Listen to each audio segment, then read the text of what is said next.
Your Honor, the counsel is being argumentative with the No, witness. I'm We just object.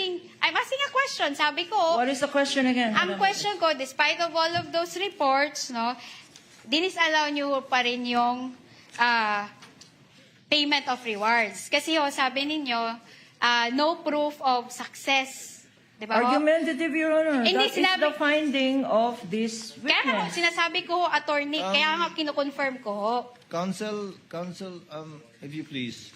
Witness may answer. Objection is overruled. Witness said that she indeed disallowed and or gave AOMs because there was no proof of success. I even remember her saying, wala naman daw nahuli. So please answer, Celine. Yes po, kasama po yun sa notice of disallowance ko na na-issue noong March 31, 2026. Hindi po sufficient yung PIOR and the certification na evidence na nagpapakita ng success ng information gathering. Okay, I get that.